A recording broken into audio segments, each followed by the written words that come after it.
Alors ici on va procéder en fait à la récolte finale d'un peuplement qui est arrivé à maturité. Ce sont des pins qui ont plus de 50 ans, voilà, et donc on va récolter dans un objectif de renouvellement et ensuite on procédera au reboisement de cette parcelle dans un délai maximum de 5 ans.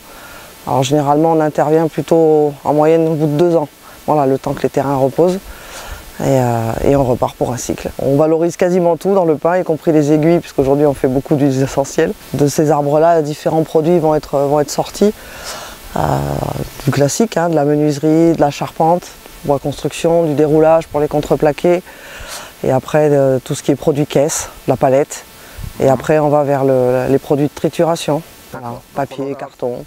Voilà, à chaque fois qu'on transforme un arbre, on stocke du carbone, donc oui, oui, c'est très vertueux.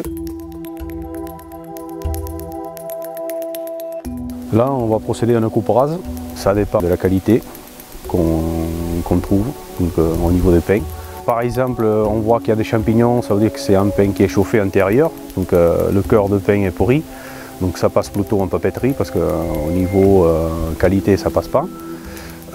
S'il y a trop de branches, s'il est trop vilain, trop courbé, donc ça part en papeterie, de bonne qualité, le pain bien droit et tout ça.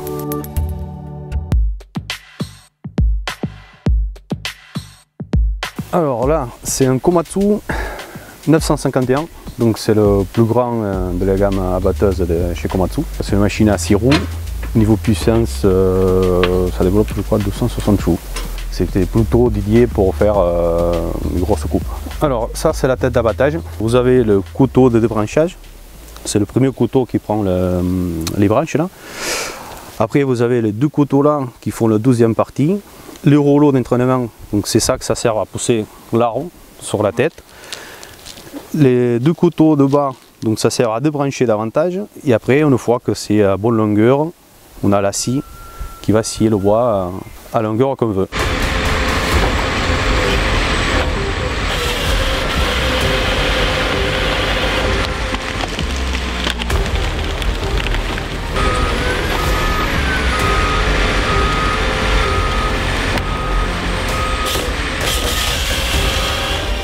La machine, bon, il va vous proposer niveau diamètre, longueur, mais il faut surveiller, voir si c'est les courbés, voir si c'est les pourris, voir si les nœuds ils sont trop grands pour chaque client, s'ils sont trop petits ça passe sur notre client.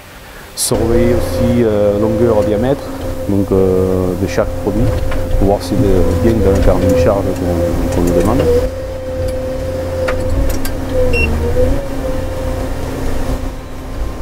Voilà. Il est un peu, on dirait, conique, donc ça passe aussi en papier, ces morceaux là. Ça passe en qualité.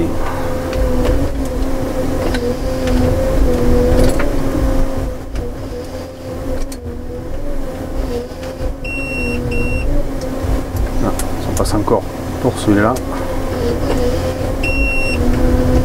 Là, petite qualité.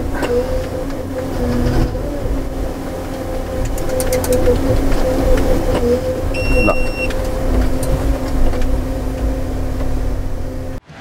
Retrouvez tout France Bleu sur francebleu.fr.